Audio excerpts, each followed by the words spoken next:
Amém, graças a Deus. Meus irmãos, pode se sentar, tá bom? Deus abençoe, em nome de Jesus. É sempre uma alegria, irmãos, poder ministrar a palavra. É uma das coisas que a gente faz na igreja, né? Para honrar o Senhor. E eu sou muito grato a Deus de ter essa oportunidade. Cada oportunidade, ela é riquíssima. E como o André falou agora, Deus é que nos dá a graça, né, irmãos? De poder falar alguma coisa daquele que é soberano, né? E, além disso, as misericórdias do Senhor. Eu penso assim, toda vez, eu sempre falo isso, toda vez que eu vou subir aqui, irmãos, eu fico ali no cantinho falando assim: Senhor, tem misericórdia de mim e tem misericórdia do teu povo. Amém? Porque se eu não tiver muito bom, a tua igreja precisa ouvir tua voz, então me usa, Senhor. Amém? Em nome de Jesus. Bom, eu quero passar por alguns textos, irmãos, nessa manhã. Mas eu quero ler dois textos, que são os textos que eu quero me focar um pouco neles. E o primeiro texto está no Evangelho de Marcos. A maioria do contexto que eu vou usar hoje é o Evangelho de Marcos, no capítulo 2, a partir do versículo 1.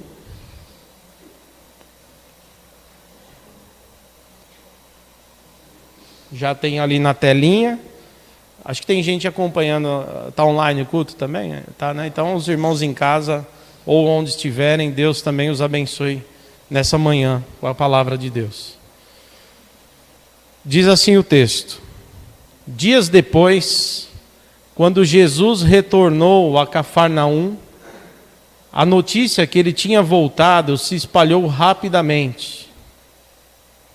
E em pouco tempo, a casa onde ele estava hospedado ficou tão cheia que não havia lugar nem do lado de fora da porta, enquanto ele anunciava a palavra de Deus. 4 homens vieram carregando um paralítico numa maca. Por causa da multidão, não tinham como levá-lo até Jesus. Então abriram um buraco no teto, acima de onde Jesus estava. E em seguida baixaram o homem na maca, bem na frente dele. Ao ver a fé que eles tinham, Jesus disse ao paralítico: Filho, seus pecados estão perdoados. Alguns dos mestres da lei que estavam ali, sentados, pensaram: O que é que ele está dizendo? Isso é blasfêmia. Somente Deus pode perdoar pecados. Jesus logo percebeu o que eles estavam pensando e perguntou: Por que vocês questionam estas coisas em seu coração? O que é mais fácil dizer ao paralítico: Seus pecados estão perdoados, ou levanta-te, pegue a tua maca e ande? Mas eu lhes mostrarei que o Filho do Homem tem autoridade na terra para perdoar pecados. Então disse ao paralítico: Levanta, pega a tua maca e vá para casa. O homem se levantou de um salto, pegou a sua maca e saiu andando diante de todos. A multidão ficou admirada e louvava a Deus, exclamando: Nunca vimos nada igual. Amém? Vamos para um outro texto, agora está lá no Evangelho de João. Evangelho de João, no capítulo 1, a partir do versículo 45, do 45 para frente. Glória a Deus. Os irmãos já colocaram na tela ali. Diz assim o texto: Filipe foi procurar Natanael e lhe disse: Encontramos aquele sobre quem Moisés na lei e os profetas escreveram. O seu nome é Jesus de Nazaré, o filho de José. Nazaré? Exclamou Natanael. Pode vir alguma coisa boa de Nazaré? Venha e veja você mesmo, respondeu Filipe. Jesus viu Natanael se aproximar e disse: Aí está um verdadeiro filho de Israel, um homem totalmente íntegro. Como o Senhor sabe a meu respeito? Perguntou a Natanael.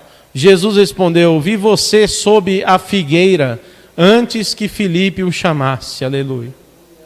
Então Natanael exclamou: Rabi, o Senhor é o Filho de Deus, o Rei de Israel. Jesus lhe respondeu: você crê nisso porque eu disse que o vi sob a figueira? Você verá coisas maiores que essa. E acrescentou: eu lhes digo a verdade. Vocês verão o céu aberto e os anjos de Deus subindo e descendo sobre o Filho do Homem. Amém. Jesus é maravilhoso, né, irmãos? Só de ler os textos sobre Jesus a gente já fica maravilhado. Bom, eu estou tratando aqui nessa manhã sobre os primeiros movimentos de Jesus, quando ele vai mostrando quem ele é. E nós lemos o capítulo 2 de Marcos, e depois lemos o capítulo 1 de João, versículos específicos. Mas eu não vou ler todos, senão a gente vai ler muito texto, então eu quero retroceder um pouco, só no Evangelho de Marcos. Lá no capítulo 1, por exemplo, nós não vamos ler, mas eu quero comentar algumas coisas que são interessantes para nós, importantes para nós. Depois de ter sido batizado, irmãos, batizado por João Batista, Jesus começa o seu ministério. E ele começa o ministério por volta dos 30 anos de idade, que era muito comum essa idade, um rabi, né, alguém do ministério sacerdotal, ou até mesmo um profeta, mas principalmente os rabis, os mestres, começarem a atuar. Era muito raro você ver um mestre da lei, por exemplo, no judaísmo naquele período, ter menos que 30 anos. Então Jesus ele respeita, Jesus ele vai cumprindo todos os protocolos, assim, dentro daquilo que se pedia na sua cultura religiosa, na estrutura religiosa. E é interessante que ele é batizado por João Batista, não porque ele precisava daquele batismo. Estou fazendo os comentários aqui do que acontece antes, né? Não porque ele precisava daquele batismo, mas para que se cumprisse a justiça. Primeiro, porque ao se permitir ser batizado por João Batista, ali no Jordão, Jesus estava dizendo que a mensagem de João Batista era verdadeira, em primeiro lugar. Ele dizia, o que ele fala é verdade. Então ele dava aval para aquilo que João Batista falava. Segundo ponto, é que João Batista diz, olha, não é nem eu que devo batizá-lo, eu precisava ser batizado por você, pelo Senhor. E ele diz, deixa assim para que se cumpra a justiça. E é interessante que Jesus, então, ele dá início ao ministério, né? Exatamente daquela forma, daquela maneira, cumprindo todo o protocolo que se pedia à estrutura religiosa, andando na linha, direitinho, como verdadeiro judeu, verdadeiro israelita, servo de Deus. Olha que coisa linda isso. Só que aí daqui a pouco Jesus vai mostrando exatamente quem ele é. Que ele não era só um profeta. Que ele não era só alguém que podia ser considerado um dos maiores mestres ali da região. Jesus vai mostrar que de fato ele é o Filho de Deus, aquele que veio para, de fato, restaurar a vida de todas as pessoas. E ainda no Evangelho de Marcos, ele começa, assim que ele é batizado, ele começa a ensinar a palavra de Deus. Ele vai ensinar. Jesus preza pelo ensino, irmãos. Se você observar todos os textos, se você retroceder o Evangelho de Marcos, Lucas também fala disso, né? Mateus fala disso, os sinóticos, os 3 evangelhos, deixam muito claro como Jesus, ele gostava e ele se doava a ensinar. Porque a igreja precisa de ensino, de doutrina. Não é só cura. Jesus, ele ensinava, mas também curava. Aleluia. Eu fico feliz, irmãos, porque a gente vem aqui pelo ensino, mas Deus é tão bom que uma vez ou outra Ele dá uma curada aqui, uma curada ali, não é verdade? E a gente fica feliz porque a gente testemunha que aquele que vive está entre nós. Aleluia. Ele vive, irmãos. Aleluia. Mas o ensino é a prioridade do ministério de Jesus. Diz, e Ele ensinava por todas as regiões, falando sobre o reino de Deus. Que coisa boa. Mas aí o que acontece? Ele vai fazendo um monte de cura e a fama dele começa a se espalhar assim, irmãos, muito rápido. Porque ele cura um, cura outro. E Jesus é misericordioso. Ele amava as pessoas, como ama ainda agora, né?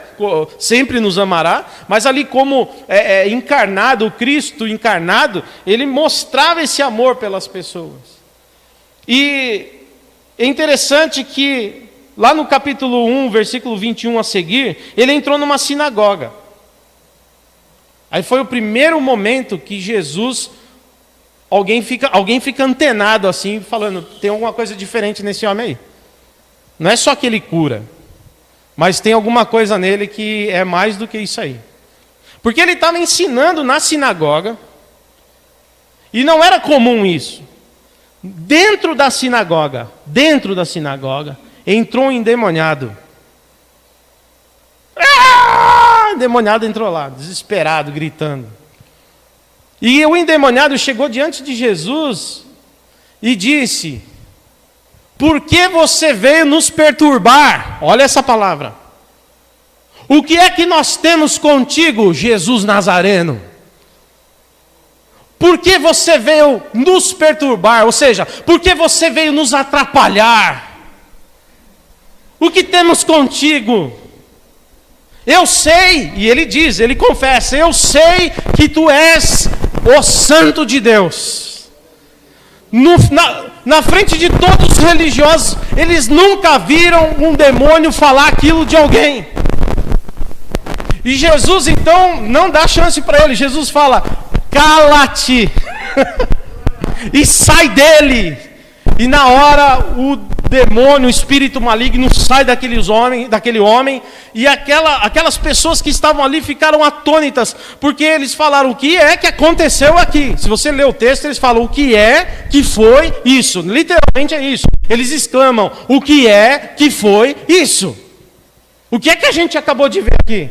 Porque nunca nós vimos um endemoniado, uma situação dessa dentro da sinagoga, e ainda vem e diz, eu sei quem tu és, chama ele de Santo de Deus, e que ele veio para atrapalhar. E eu louvo a Deus, porque até hoje Jesus continua atrapalhando as obras do inimigo. Aleluia! Quando você chegar num lugar, o diabo já vai falar, lá vem ele me atrapalhar. Sim, porque para isso ele veio, para desfazer as obras do diabo. Ele ainda desfaz obras malignas. Por isso que a gente ainda tem que acreditar na libertação, como aquele homem foi liberto naquela sinagoga. Louvado seja o nome do Senhor. E aí, a partir daí, eles falaram, ele chamou ele de Santo de Deus. Chamou ele de Santo de Deus. O demônio sabia quem ele era. Que autoridade é essa? Quem é esse homem? Aí já chamou. Esse episódio, o Evangelho de Marcos vai dizer que a partir daí, a fama de Jesus ficou ainda maior, porque algo diferente aconteceu. E começou a se espalhar. E aí, homens de Israel, a notícia chegou, eles começaram a falar assim, ó, vamos pegar alguém da sinagoga. Os da sinagoga que estavam lá viram isso, foram contando um para o outro. Chefes da sinagoga foram falando o outro, falou, olha, esse Jesus Nazareno tem uma coisa diferente. E os homens então começaram a rastrear Jesus, para ver que tipo de pessoa era aquela. Quem era ele? Que autoridade era aquela? E aí ele mostra que ele tem um poder que só o Messias tem. Depois disso, não bastasse Jesus estar andando pelo caminho, um monte de gente com ele, ainda no Evangelho de Marcos, a gente não chegou no capítulo 2 ainda. Daqui a pouco chega um leproso. E o leproso se curva diante do Senhor. O leproso que ele nem poderia estar ali de fato, lugar público, andando assim. Mas ele ousa ir até Jesus, porque ele ouviu falar de que alguém estava de forma poderosa curando pessoas, e isso basta. E ele corre até Jesus sem se importar se ele é leproso ou não, se curva e diz: Senhor, me cura, eu te imploro. A palavra do Senhor diz que ele tem misericórdia do moço e diz: eu quero te curar. E irmãos, aí ele faz uma coisa que não se podia fazer. Ele toca no leproso. Jesus coloca as mãos no leproso. E na cultura religiosa daquele momento, se você toca num leproso, imediatamente você se torna impuro. Você precisava ser afastado, passar por rituais de purificação, porque você tocou numa pessoa considerada suja, imunda, como era a questão da lepra. Mas acontece que quando Jesus toca no leproso, algo muda, porque imediatamente o leproso é curado. E eu quero dizer para os irmãos que Jesus é mostrando que ele tem um poder que é fora do comum, que embora naquela cultura religiosa os homens acreditassem que tocando em um ou no outro eles ficavam impuros, ficavam sujos, Jesus é o contrário, ele purifica aquele que é sujo. Aleluia! É por isso que eu digo, quando você se aproxima de Jesus, a santidade dele te purifica, a presença dele te limpa. E eu estou falando de lepra em todos os sentidos, seja no físico, mas principalmente no espiritual, meus irmãos. Jesus nos limpa, todos aqueles que forem tocados por Jesus serão limpos, aleluia. Eu fui tocado por ele. Se alguém fala assim: ai pastor, como eu sou limpo, é nada, é que Cristo te tocou. Aleluia, olha ele, aponte para ele: eu sou o que eu sou, porque ele tem sido em minha vida. Aleluia. E aí os outros falam: quem é esse que também toca leproso? Jesus agora ele está mostrando nas suas atitudes que ele não é só um profeta, que ele não é só um rabi, que ele não é só um fazedor de milagre, mas agora ele vai além, irmãos, mostrando que ele verdadeiramente é o enviado de Deus. Os homens começam a ficar preocupados. Lá no capítulo 2, finalzinho, lá no versículo 23, agora Jesus está colhendo espigas. Eu pulei um pouquinho o episódio da casa, porque eu quero focar nele. Jesus está colhendo espigas com os discípulos dele. Gente, vamos comer uma é mês de julho, isso aqui vamos fazer uma pamonha, vamos pegar uma, né? Mês de julho, aqui para nós. Se fosse no Brasil, estou falando, tá, irmãos? Naturalmente. Vamos fazer uma pamonha, vamos fazer um curau, vamos pegar lá um. Os religiosos falam: mas hoje não é sábado? E sábado não se pode trabalhar, não se pode colher nada. Nesse horário aqui, de jeito nenhum. E eles começam a perguntar para Jesus: por que você e seus discípulos estão infringindo o sábado do Senhor? E aí Jesus vai dizer: eu sou o Senhor de todos os dias. Eu sou o Senhor do sábado. Uma vez eu falei isso aqui já, hein? Eu sou o Senhor do domingo. Eu sou o Senhor da segunda, da terça, da quarta, da quinta, da sexta. Então se lembre, querido, todos os dias a sua vida está nas mãos do Senhor. De segunda a sexta, de sábado, domingo, os dias são dele. Amém? Tudo é dele. Jesus está dizendo o seguinte: não é a religião que diz que eu não posso pôr a mão no leproso que me segura, não é o sábado que me segura, não são os protocolos que me seguram. Eu vim aqui para sacudir mesmo todas as estruturas e mostrar que chegou um novo tempo, aleluia. Um novo tempo, a promessa se cumpre. E isso vai, ao mesmo tempo que aumentando a fama de Jesus, lançando sobre ele um olhar, os homens a essa altura já começam a pensar, quem é esse? E por que eles perguntam quem é esse? Porque essa pergunta de quem é esse é aquela coisa, será ele o Messias? Eles começam a perguntar, será ele o prometido? Será que é esse aí? Só que é interessante, irmãos, que por isso que eu li João, porque existiam algumas coisas relacionadas ao pensamento deles de que o Messias não poderia ser aquele ali. Não.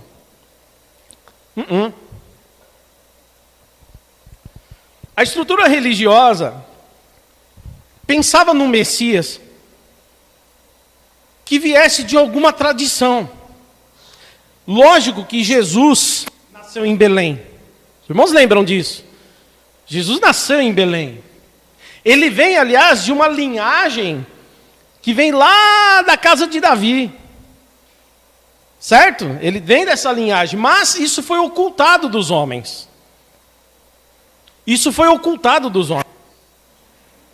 A gente, quando Jesus nasce em Belém, ele tem que fugir, porque o Herodes perseguia, sabia que podia ser o Messias, queria matar todos os meninos homens. O anjo do Senhor aparece a Maria e José e fala, olha, corre para o Egito, porque senão o menino vai morrer. Depois que aquele rei morre, passa-se um tempinho, o anjo vai e diz, pode voltar porque o fulano lá já morreu, o cabra ruim, já morreu. Só que quando eles voltam, Jesus vai se estabelecer aonde? Em Nazaré. Jesus vai viver em Nazaré, queridos. E acontece que aí nós lemos João capítulo 1 justamente para isso, para entrar nesse contexto. Porque Nazaré é interior do interior. Nesse período histórico aqui, Nazaré é um pequeno vilarejo. Um pequenino vilarejo. Na verdade, irmãos, a região da Galileia naquela época, naquele tempo de Jesus, já era uma região interiorana. Era região de pescadores. Não era região urbana como Jerusalém e cidades ao entorno de Jerusalém.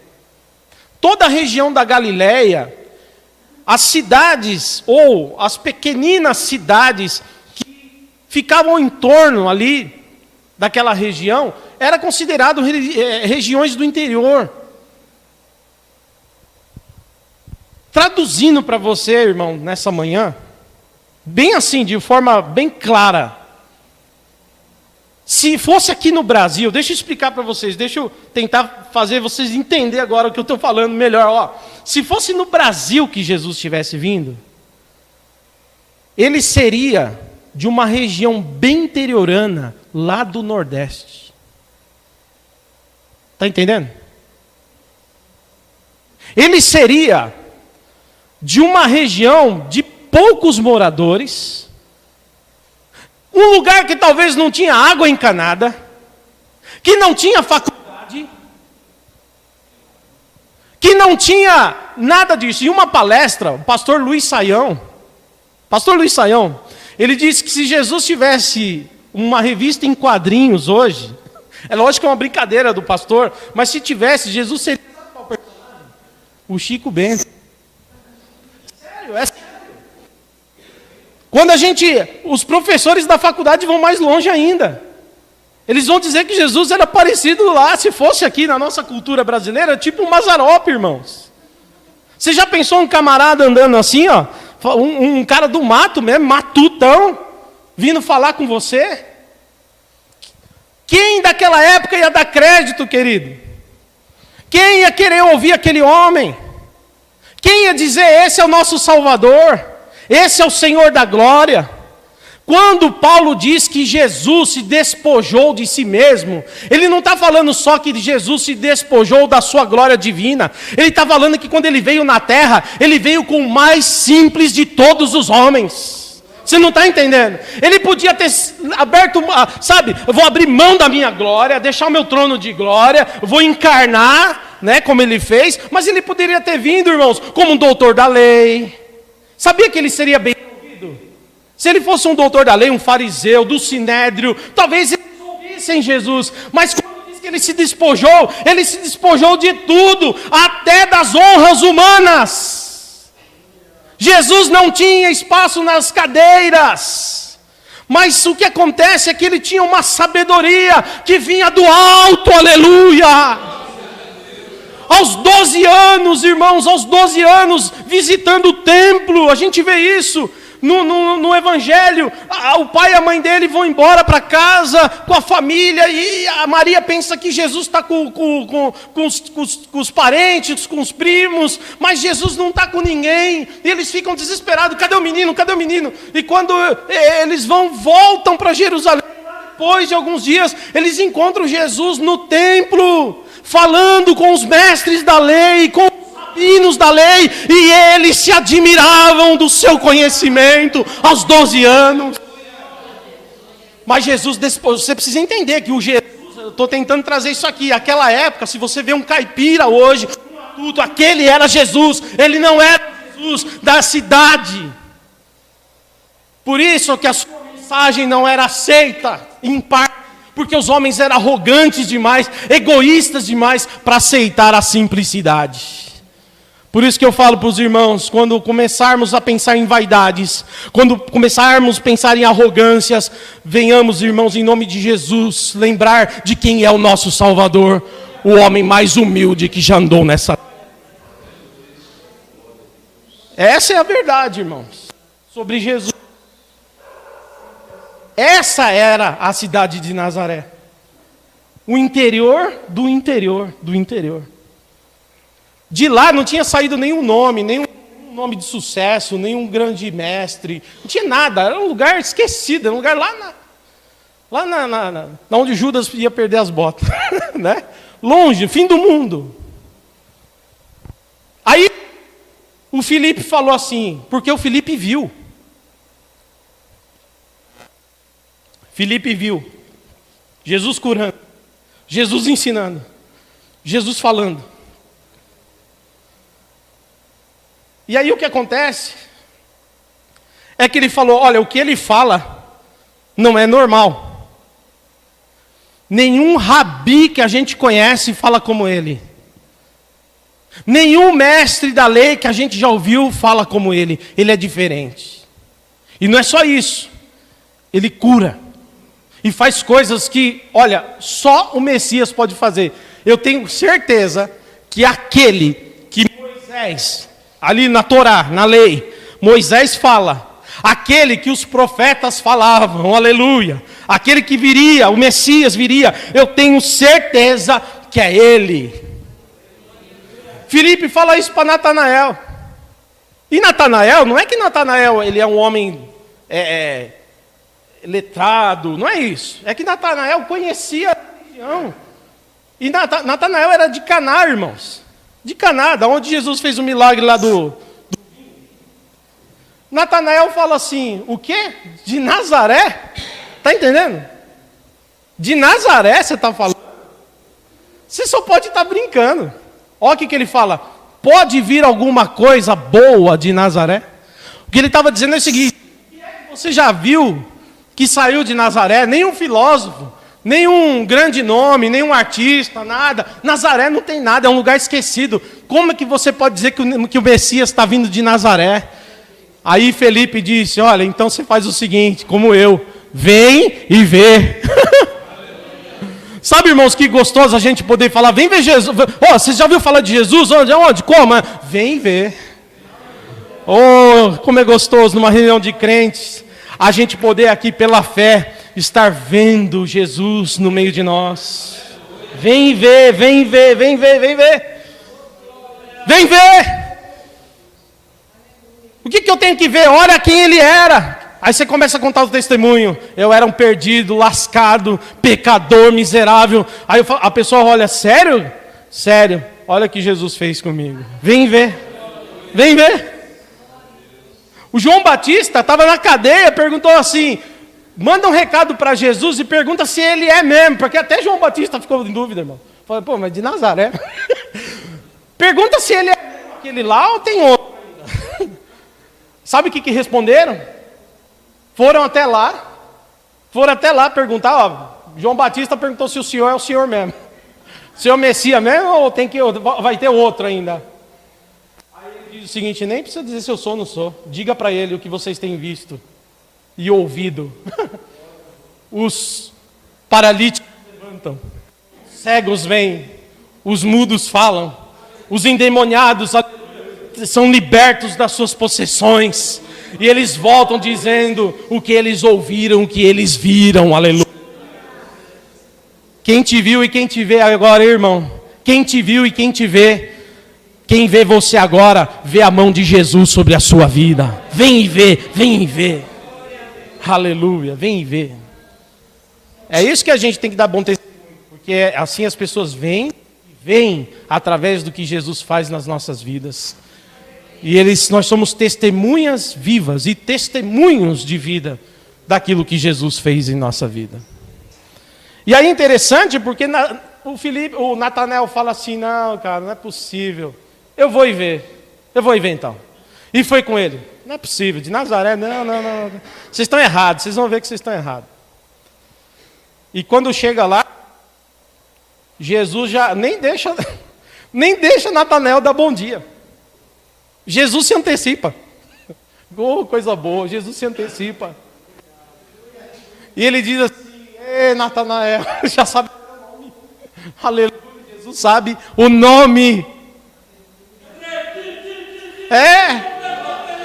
Você estava lá no mundo perdido, ele já sabia seu nome. Seu nome. Você está entendendo o amor que ele tem por você? Ele conhece teu nome. Ele se antecipou a você.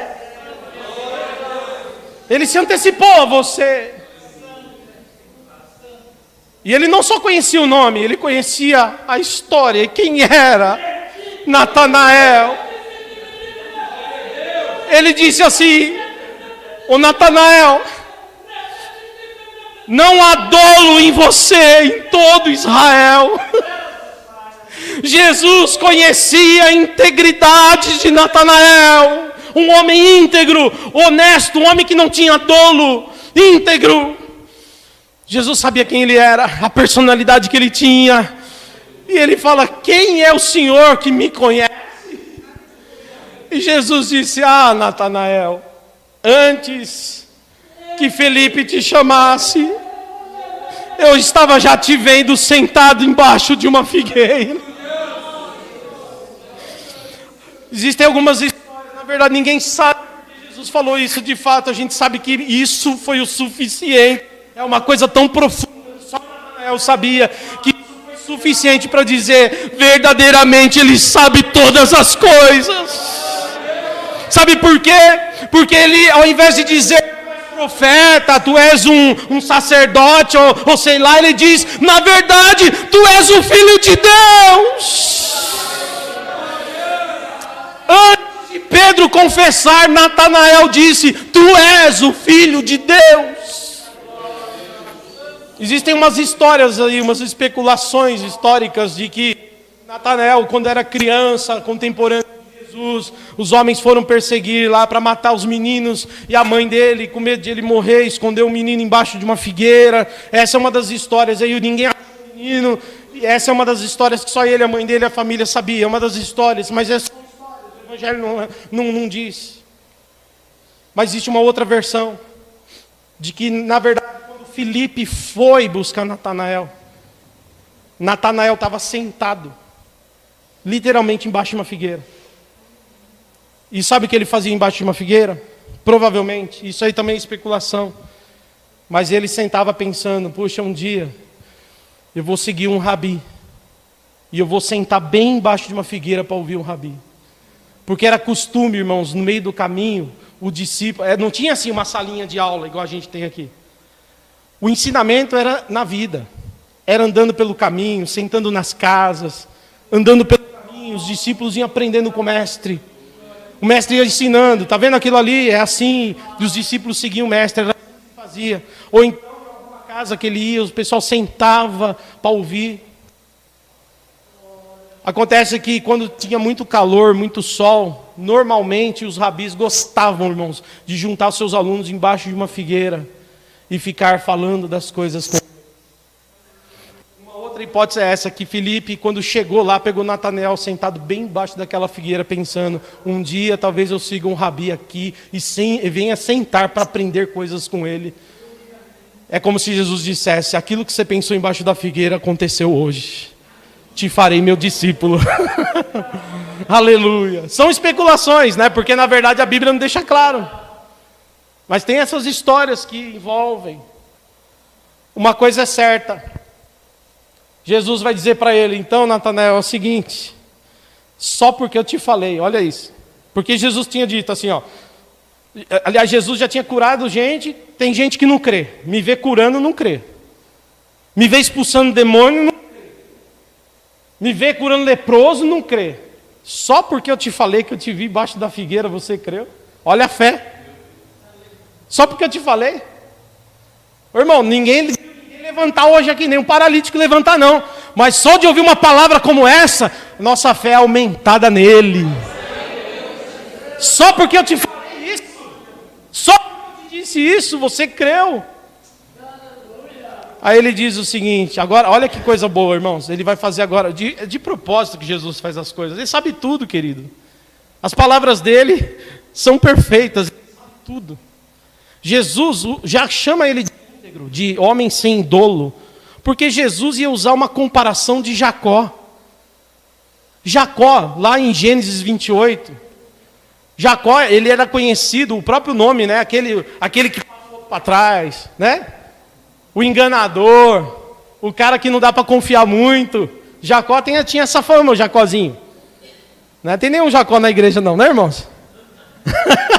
Mas esse Jacó é o outro Jacó, amém? É o outro Jacó.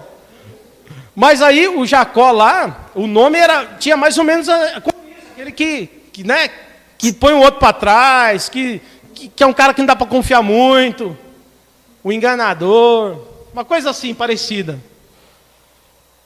Ao contrário, Natanael é o homem que não tem dolo. É o contrário, é o homem íntegro, que dá para confiar completamente. Aí Jesus vai dizer o seguinte, ele fala nas linhas, né? Se um dia Jacó que era um homem cheio de problema, foi transformado por Deus, e um dia ele em sonho, viu o céu se abrindo e uma escada colocada aqui até o céu, e ele via anjos do céu, que desciam e subiam sobre aquela escada, aleluia. Se ele viu isso, Natanael, imagina você que é homem íntegro, a partir de hoje, você e vocês todos que estão aqui, verão os anjos subindo e descendo sobre o Filho do Homem. Que Jesus estava dizendo o seguinte, porque lá em 28, depois de acordar do sonho, da visão, da revelação, Jacó falou, Deus estava nesse lugar e eu nem tinha noção. Ele diz o seguinte, ele pega uma pedra e coloca, derrama azeite sobre a pedra e diz, verdadeiramente Deus está aqui, e coloca aquele nome de Betel, ele bateu o nome aqui e vai chamar Betel, que significa morada de Deus, casa de Deus. Aí Jesus está dizendo assim, agora, o acesso a Deus não é mais através da religiosidade, através da cultura religiosa judaica, o acesso que vai levar as suas preces a Deus, o acesso que vai levar o conhecimento a Deus, sou eu, o Filho do Homem, Jesus. Está entendendo? Que coisa tremenda. Então eu trouxe esse contexto para mostrar, irmãos, inclusive quando em Mateus 11, 25, Jesus vai dizer o seguinte, olha, isso está tudo no contexto, né? Quando você pega Mateus 11, 25 para frente, você vai ver Jesus dizendo, ó Pai, Tu ocultastes as coisas grandes dos sábios, dos homens cultos. Olha isso, dos sábios e cultos, ele está falando justamente dos escribas, dos fariseus, doutores da lei. Por quê? Porque a cabeça deles não se abriam para entender essa revelação da simplicidade de Deus. Havia uma arrogância, uma vaidade no coração deles. E eles não se abriam para entender isso. E aí Jesus diz, mas o Senhor revelou aos pequeninos.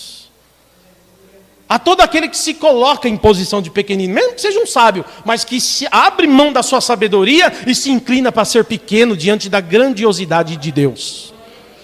Diante da grandiosidade de Deus não tem grande, só tem pequeno. Jesus está dizendo, aquele que se coloca como pequeno, ele alcança a revelação de Deus. Deus não se revela grande, ele se revela pequenino.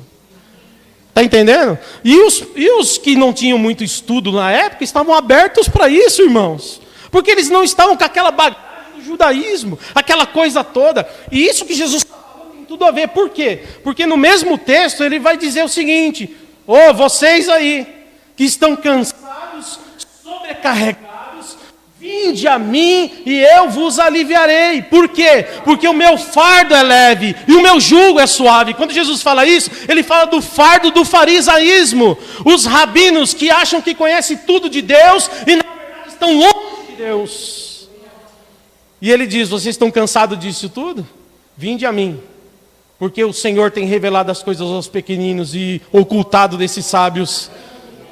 Eu vou trocar o fardo pesado dessa religião por um fardo que é leve, aleluia, que os leva diante de Deus. É isso aí. E não é bom, irmãos? Não precisa entrar ali, lavar a mão 7 vezes antes de entrar no culto, e não precisa meter o quipazinho na cabeça, não precisa, com todo respeito a todas as culturas religiosas, mas Jesus abriu um novo caminho que é muito fácil. É só entrar ali com um coração quebrantado e você tem acesso a Deus pelo sangue de Jesus Cristo. Quer caminho mais fácil que esse? E para finalizar o texto que nós lemos, Jesus, o homem de Nazaré, o homem simples, ele vai estar na casa em Cafarnaum, provavelmente casa de Pedro, provavelmente, e aí coitado de Pedro, teve que pagar o telhado. Ou ele ou alguém, né? Se for a casa de Pedro mesmo. E aí ele está lá ensinando e a casa está tão cheia, cabia mais ou menos estourando, gente. Apertadinho, igual o trem da CPTM. Apertado 50 pessoas lá dentro. Ninguém conseguia chegar lá. Estava entupida a casa. Em Cafarnaum. Jesus estava ensinando lá dentro, ensinando. Olha isso. 4 homens, provavelmente amigos de um paralítico, pegam o homem e levam até ele, porque a fama de Jesus se espalhava. Vamos levar esse homem até a casa lá, que a gente sabe que ele está lá, é a oportunidade. É a oportunidade perfeita. Vamos lá, pegaram os 4 e foram.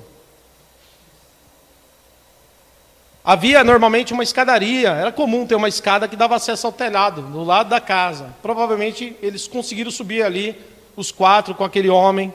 Por quê? Porque eles viram que não dava para ir pela frente, não tinha como entrar. Não tinha como entrar. Sobem a escadaria e num ato de coragem, irmãos. Olha, ninguém faz uma coisa dessa se não sabe o que vai acontecer. Eles tinham tanta certeza que aquele homem ia sair andando. Eles tinham tanta certeza que eles falaram, vamos subir e quebrar o telhado, porque esse homem vai sair andando hoje. Claro, cada coisa no seu contexto, amém, queridos? Cada coisa no seu contexto. Eles sobem a escadaria e aí eles começam a quebrar ali o teto, que era feito com galhos, ramos, coberto com barro, né, com terra. Ficava firme, ficava resistente, aguentava os homens andando em cima da casa. Então alguma coisa eles começam a raspar ali até fazer um buraco. Eles calculam mais ou menos o lugar que Jesus devia estar ali dentro. E de repente, acho que o povo começa a olhar para cima, né, irmãos? Vê aquele buraco. De repente desce o paralítico no meio. Já imaginou a cena, irmãos? Descendo um paralítico no meio ali da casa. E é interessante que de novo Jesus já se antecipa, irmãos. Jesus já olha para o homem assim e já diz para ele, ó, você aí, paralítico. perdoados estão os seus pecados. Perdoados estão os seus pecados, viu? Os homens que rastreavam Jesus, por causa dessas coisas meio de Messias, já começaram a pensar. Pensavam. Quem é ele? É Deus agora? Olha Jesus se revelando Deus. Só Deus perdoa pecado. Agora ele foi longe demais. Agora é longe, o homem vai longe demais. O homem já mete mão em leproso, já não pode, ele faz. Não pode pôr mão em leproso. Vem um demônio lá e diz que ele é o santo de Deus. Agora ele está indo longe demais. Agora ele diz que ele está perdoando o pecado do homem. Pensando, mas só que Jesus mostra que ele é Deus, conhece o pensamento dos homens. Conhecendo ele o pensamento dos homens, ele disse o seguinte: gente, vocês que estão aí pensando que é difícil perdoar pecado, o que vocês acham mais fácil? Falar assim, perdoado o teu pecado e vai embora paralítico? Ou se eu disser para ele agora, seja curado da sua paralisia? Jesus faz uma pergunta para mostrar que ambas as coisas é só Deus que faz. Se é Deus que perdoa pecado, é só Deus também que levanta paralítico. Está entendendo? Nunca será pela nossa força, querido. Ou Deus faz ou não faz, porque é só Deus que pode fazer. E aí ele diz: filho, faz o seguinte, já que seu pecado está perdoado, pega agora a tua cama, a tua maca, levanta e vai embora, filho. Na hora o homem é curado na frente de todo mundo, levanta e todos começam a glorificar a Deus. Eu encerro a palavra dessa manhã.